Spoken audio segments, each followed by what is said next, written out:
मीनाक्षी थोड़ी तिकडे हो.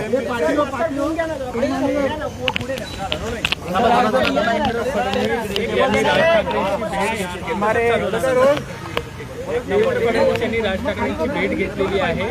महाराष्ट्राच्या राजकीय घडामोडी थोडं खालती घ्या.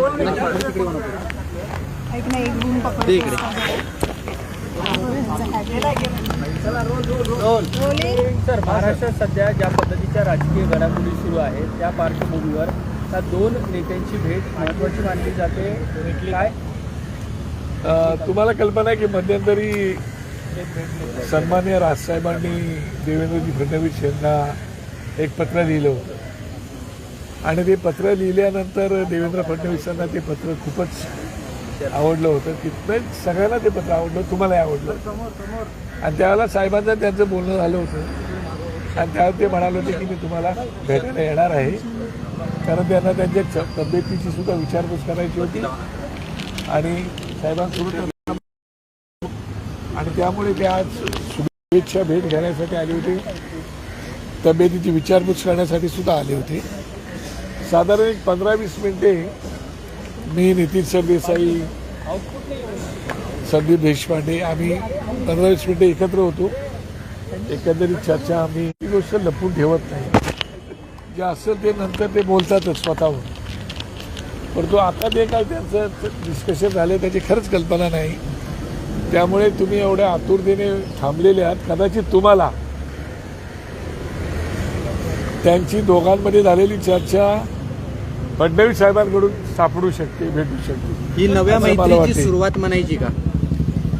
तशी मैत्री त्यांची पूर्वी पण होती, आजही आहे. आणि एकंदरीत तुम्ही पाहिलं ते आता सरकार बनण्याच्या जी चालू होती स्थिर झालं पाहिजे आणि त्यासाठी त्यांनी ती भावना मनसे भाजप जवळी जी आहे ती वाढताना पाहायला मिळते. पण ठीक आहे, त्याच्यानंतर ज्यावेळेला ते स्वतःहून समोरून जर काय झालं तर त्याच्यावरती पक्षप्रमुख मैत्रीची सुरुवात झालेली आहे. शिंदे सरकारमध्ये मनसेचा सहभाग असेल का? मला असं वाटतं की साहेबांनी मगाशी तुम्हाला सांगितलं की कुठलीही बातमी आता तुमच्या जे मनाला वाटतं ते तुम्ही बातम्या चालवता आणि मग तुम्हीच आम्हाला प्रश्न विचारता. बातमी तुम्ही चालवायची, प्रश्न तुम्ही उभे करायचे, तुम्हीच आम्हाला उत्तरं विचारायची. त्याच्यामध्ये कालची बातमी जी होती त्याच्यावर साहेबच बोलले की ती बातमी अत्यंत खोडसाळपणाची होती. अशा प्रकारचे आता हे संसदीय शब्द आहे ना, म्हणून इतर कोणी असेल का? तुम्ही आता म्हणतात की आम्ही मदत केलेली आहे सरकारला, ज्या ज्या ठिकाणी मदत लागली त्या त्या ठिकाणी आम्ही केले. मग सरकारमध्ये समावेश असेल का तुमचा? सरकारमध्ये समावेश असण्याचा आमचा संबंधच येत नाही, कारण आम्ही काही सरकारमध्ये भाग पण गेलेलो नाही किंवा आम्ही तशी काही मागणी केलेली नाही. आता त्या दोघांमध्ये काय जर चर्चा झाली असेल तर त्याची कल्पना खरंच. महानगरपालिकेच्या निवडणुका आणि देवेंद्र फडणवीस हे दोघंही राज ठाकरे साहेबांचे मित्र आहेत. मनसे म्हणून किंवा पक्षाचे नेते म्हणून तुमचा या दोघांपैकी कोणत्या मित्रावर अधिक विश्वास आहे? मला असं वाटतं की राजकारणामध्ये सगळ्यांवरती विश्वास ठेवणं गरजेचं असतं काय. आणि शिवाय राजकारणामध्ये कधी कधी एकमेकांच्या सगळे गोष्टी बदलत असतात, परिस्थिती तशी निर्माण होते, ती परिस्थितीनुसार माणूस बदलत जातो. त्याप्रमाणे आता एकनाथ शिंदेची बघितली परिस्थिती, त्यांना वाटले काहीतरी बदलली म्हणून ते बदलले. त्यामुळे नेमकी त्यावेळेला काय परिस्थिती असेल आणि ती परिस्थिती आल्यानंतर दोन मित्र काय निर्णय घेतात एकमेकांच्या पक्षाविषयी, एकमेकांच्या भूमिकांविषयी, एकमेकांना मदत करण्याविषयी, एकमेकांच्या सहकार्य करण्याविषयी किंवा सहभागीविषयी, तो आता तरी तो विषय आमच्या डोळ्यासमोर दिसत नाही. महानगरपालिकेची चर्चा ये है कि बीजेपी की तरफ से अमित ठाकरे का एक प्रस्ताव आ रहा है ठाकरे के लिए, उनका प्रदर्शन किया जाए, मंत्री पद दिया जाए और एमएलएस को उसमें शामिल किया जाए. मला असं वाटतं की आताच साहेबांनी तिकडे सांगितलं की ती चुकीची बातमी आहे आणि गरज नसताना ती बातमी का चालवली गेली माहिती नाही आम्हाला. आगामी महानगरपालिका निवडणुका होतात आहे, अनेक महत्त्वाच्या महानगरपालिका निवडणूक, यात मनसे भाजपची ही वाढती जवळी उघडपणे पाहायला मिळेल का? मला असं वाटतं की हा विषय अनुत्तरित आहे आता तरी, त्याच्यावरती आता भाष्य करण्यातही मला काही वाटत नाही की भाष्य त्याच्यावर करावं म्हणून, कारण अजून निवडणुकांचा ठिकाणा नाही, नक्की काय होणार ते माहिती नाही. ज्या निवडणुका जाहीर झाल्या होत्या त्या निवडणुका पुढे गेल्या आता आपण सध्या राष्ट्रपतीची आणि उपराष्ट्रपतीची होणारी निवडणूक आहे, त्या निवडणुकीपुरतं जरा बोललेलं बरं. त्याच्यात काय आमचं एक मत आहे आणि ते मत आम्ही त्यांना देणार हेही तुम्हाला माहिती आहे. पण तो काय विषय नाही, त्याच्यातून काय घडलं ते चांगलं आहे. सर एक मत आहे तर त्याला मंत्रिमंडळ में शामिल होगी मला असं वाटतं की आता त्याला मदत करण्याची भूमिका पक्षांनी ठेवलेली आहे. त्याप्रमाणे पक्षांनी त्यांना जी काही मदत केली त्याच्याबद्दल काय करायचं हे त्यांनी ठरवायचं आहे. म्हणजे या आमचा काही विषय नाही त्याचा. या मदतीचा भाजपनं विचार केला पाहिजे. मग राज्यसभा असेल, विधान परिषद असेल, असं प्रत्येक नसलं. ठिकाणी नाही तुम्ही नाही, मदत केली. प्रत्येक गोष्टीला आपण जर काय मदत केली त्याचा मोबदलाच मिळायला पाहिजे असं काही नाही. राजसाहेबांनी कधीच मोबदला काहीतरी मिळावा ही भूमिका ठेवून कधीच मदत केलेली नाही. त्याच्यामुळे तो विषय पण येत नाही तसा. एक शेवटचा प्रश्न. 2006 पासून जेव्हापासून मनसे बंदी आहे तेव्हापासून एकला चलोचा नारा होता. आता तुम्हाला वाटतंय का या प्राप्त राजकीय परिस्थितीमध्ये कुठेतरी युती किंवा आघाडीमध्ये मनसेला जावं लागण्याची वेळ किंवा अपरिहार्यता येऊन ठेपलेली आहे? मला असं वाटतं की एकंदरीत परिस्थिती महाराष्ट्रातली आणि मुंबई शहरातली जर पाहिली तर आता मनसेला वातावरण अत्यंत सकारात्मक होतंय. कारण प्रचंड एकंदरीत लोकांमध्ये अविश्वासाचं वातावरण या सगळ्याच पक्षांविषयी झाल्यामुळे उलट पक्षी आमच्या ह्याला अत्यंत वातावरण चांगलं निर्माण राजेश होते. त्यामुळे आता आमचा एकला चलोचा नारा कालही होता, आजही आणि उद्याही राहणार आहे.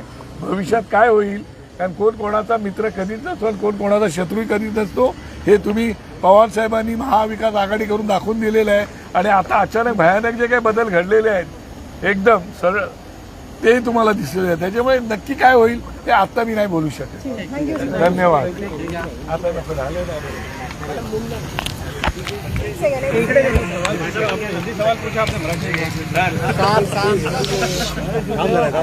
सामने हो आप सर. अरे कैमरे के सामने हो. मानी जा रही है क्योंकि फडणवीस मुख्यमंत्री बनने के बाद राज ठाकरे जी से मिले, क्या कुछ राजनीतिक अर्थ निकाले इसके? आपको पता है कि सन्माननीय देवेंद्र जी फडणवीस उन्होंने जब उप मुख्यमंत्री पद की शपथ ग्रहण की उसके बाद राज साहब ने उनको एक लेटर लिखा था. उस लेटर की बड़ी चर्चा भी हो गई और उसके बाद देवेंद्र फडणवीस साहब ने साहब को फ़ोन किया था और फ़ोन करने के बाद देवेंद्र जी ने ये भी कहा था कि मुझे आपको मिलने के लिए आना है और जब भी मैं आपसे बात भी करूँगा.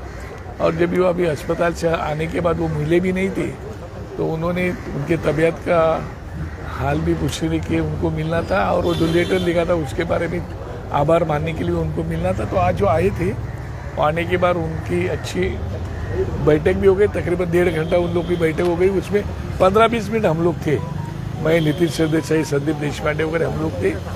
जब भी कुछ बातें ऐसी पॉलिटिकल हम लोग की तो होती, नॉर्मल जो होते हैं वैसा. और उसके बाद में दोनों बैठे थे तो उसके बाद में कुछ पता नहीं चला है क्या नए सरकार में मंत्रिमंडल में स्थान मनसे को मिलने वाला है, इस प्रकार की चर्चा जो हो रही है बीजेपी से कोई प्रस्ताव? नहीं, मुझे ऐसा लगता है ये बातें हम आपके जरिए सुन रहे हैं, देख रहे हैं. हमें भी पता नहीं, मीडिया के जरिए जो भी कुछ बातें आ रही हो हम लोग सुन रहे हैं.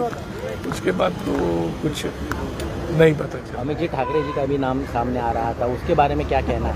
नहीं, वो तो राज साहब ने खुद बोल दिया अभी सभी को कि वो बात भी गलत थी, वैसा कोई प्रस्ताव नहीं है. क्या आने वाले चुनाव में भी इस प्रकार की एक युति देखने को मिल सकती है मनसे और बीजेपी के बीच में? देखो, इलेक्शन का माहौल जो है, अभी तो इलेक्शन का माहौल नहीं है, इलेक्शन अनाउंस नहीं हुआ है. अभी जो इलेक्शन है वो राष्ट्रपति का और उपराष्ट्रपति का उसके बाद तुरंत होने वाला है. और अभी जो इलेक्शन डिक्लेयर किया था महाराष्ट्र में वो भी अभी पोस्टपोन हुआ है. तो मुझे नहीं लगता है कि इसके बारे में अभी मुझे भाष्य करना है, क्योंकि राजनीति में तो राजकारण में कभी भी कुछ भी हो सकता है. कौन कभी दोस्त बनता है, कौन कभी दुश्मन बनता है. दुश्मन नहीं, महाराष्ट्र में तो दुश्मनी नहीं चलती, मगर कुछ भी राजनीति में हो जाता है. पता नहीं अभी आने वाले इलेक्शन में क्या हो सकता है. जैसे कि महाविकास आघाड़ी सोची भी नहीं थी हमने, वो बन गई. अभी सोचा भी नहीं था ऐसा गठबंधन भाजपा और एकनाथ शिंदे साहब के लोगों का हो गया.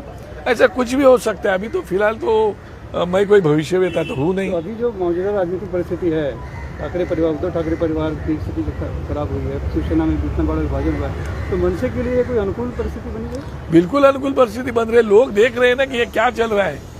जो लोगों ने जो मैंडेट दिया था वो मैंडेट के खिलाफ जाके सरकार बनी थी. उसके बाद अभी वापस सरकार टूट गई, अभी नई सरकार बन गई. तो लोग भी कितने अनसर्टन परिस्थिति देखेंगे. उनको भी लगता है कि कुछ बदल जाए, तो कुछ अच्छा लोग आना चाहिए सरकार में.